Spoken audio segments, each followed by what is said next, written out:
nation. How does it feel? Yeah, it's pretty exciting.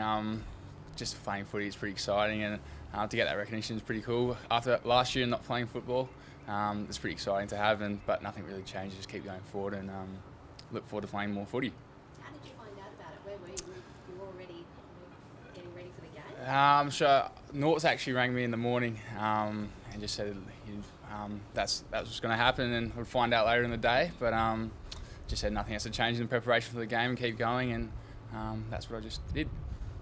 You get an extended run, Mitch, with Toddy out. I suppose a bit of a silver lining for you there. Yeah, hopefully Toddy's back. He's been in some great form, and obviously a bit sad for him to miss out on the with the finger, but hopefully he's back not too long, and he's a massive part of our team, so it'll be good to have him back. You look like you've slotted in pretty seamlessly, mate. You obviously missed a little bit of a chunk after the round one debut. How have you felt you've gone so far? Yeah, I felt good. Coming back from the COVID break, I had a little bit of a calf issue, but got over that and starting to get back into the way I like to play, which is exciting, and hopefully keep going forward. How good is it playing with Charlie Dixon, mate? Yeah. Big goal like that up there, and yourself, pretty high fly. How good is it working in tandem? Yeah, it's amazing. Charlie's in such great nick at the moment, and learning so much off him from training and out in the game, just playing and learning every week. So, like I said, he's in great nick, and it makes it a lot easier when he's playing like that to play alongside him. Little hiccup against the Saints, but a couple of good wins, and now you take on the Premiers. You must be feeling confident going into that game.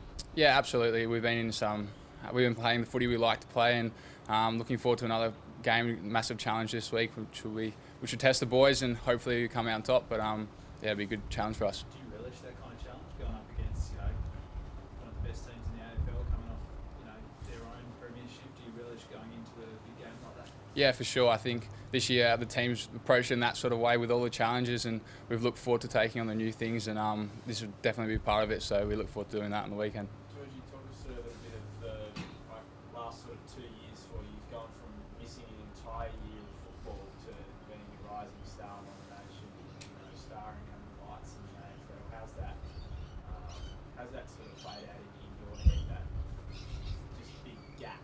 Yeah, exactly. It's a massive gap, and I guess it's a childhood dream to run out in Adelaide Oval, run out in front of a crowd and play AFL football. So from where I was a couple years ago, where I missed the whole last year of not playing footy, it's pretty special to be running around out there in the big time, which is, I'm learning so much every week, and it's really exciting to see where the boys take us. I think we spoke to you about it when you peaked a little bit, but did you have any sort of expectations that given you missed that time, you would have been able to have an AFL impact straight away? To be honest, I didn't put too many expectations on myself at the start of the year.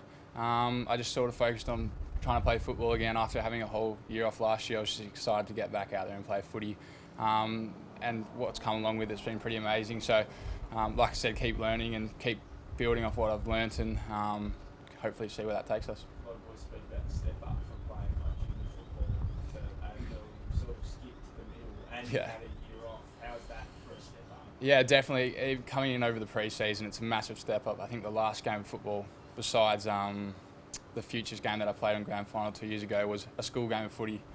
So it's definitely a massive step up playing alongside Charlie Dixon, some of the great names. It's definitely a big step up, but the boys have made it so easy to transition into learning off my mentor's Brad Ebert, so learning off him has been really instrumental, and all the rest of them as well has been amazing. Already a budding highlight reel, Mitch. Is there one or two grabs or a goal that sort of sticks in your memory in your short career so far? Not really. I'd like to stick a couple more.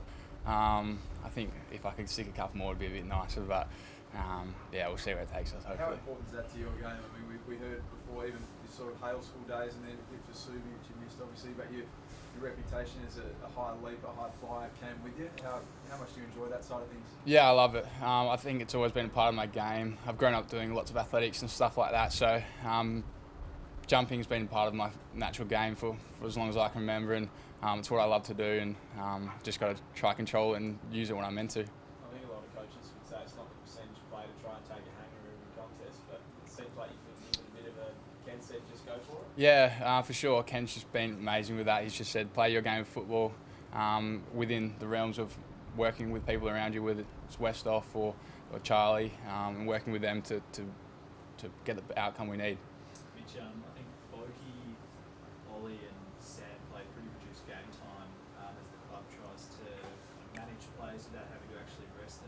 noticed that in the midfield, like just that kind of balance being a little bit different? Personally, I didn't. I was sort of more focusing on what's going around me, but I think they all played really well last night. So whatever they're doing was working, I think. Yeah, that's probably a positive, isn't it? If a guy like Sam's playing, I think 40% game time, but getting 10 tackles, and everyone else is getting it done, that must give you guys a good amount of confidence. Yeah. Yeah, for sure. If he's doing that at this amount of time, he's making the impact we need, which is helping the team for what we need. How did you feel last night having a 4-day break? Did you feel it in your body? Obviously, it was a quick turnaround, but I was excited just to play footy again. I guess as a young body, it doesn't take as much toll of me as I guess the older blokes. But yeah, I was excited to play footy again. We sort of came into it all feeling a bit fresh, and I think we'll get a little bit of awakening after the first quarter. But it was good. I really enjoyed it and look forward to, I think, backing up on Saturday, so 5-day turnaround. I don't think you've got a chance to look at any reviews or anything like that, but from your perspective, why do you think things turned the way of Port Adelaide mostly in that third quarter last night? I think we got on top of them in the midfield, and the way that they shifted the ball in the first half, where they used their hands and they ran around us, I think we got on top of that. Started in the midfield with the big boys in there, and then I think it ended up being 17-3 inside 50s in that third quarter. I think that turned it around, and we didn't have 17-3. It makes it a lot easier for us forwards to get on the end of it. So I think it started with that. You said that Brad Ebert's one of your mentors. Can you just explain for us what he helps you with and what it's been like working with him? Yeah, so Brad obviously originally was drafted to West Coast, so he was a Perth boy for a couple of years. So he made the transition really easy for me, and just whether it was a coffee at the start of the year and just to talk about stuff off the field, and just made the transition a lot easier for me. We could sort of relate in the Perth sort of aspect, and then obviously he's an amazing player, and so learning off him and the different stuff he's done has been really instrumental as well. Do you know how he's going with his concussion? Do you think he'll come back for Richmond? I haven't heard about it yet, so I wouldn't be able to comment. Everyone else pull up right? Yeah, I think so. I think everyone's good from what I've heard, and quick recovery and back up again. Beautiful. What does it look like? Do you know what the next couple of days looks like for you? I haven't seen it yet, so I'm assuming we'll be back in tomorrow in some sort of recovery, and then some sort of light. I couldn't tell you, to be honest.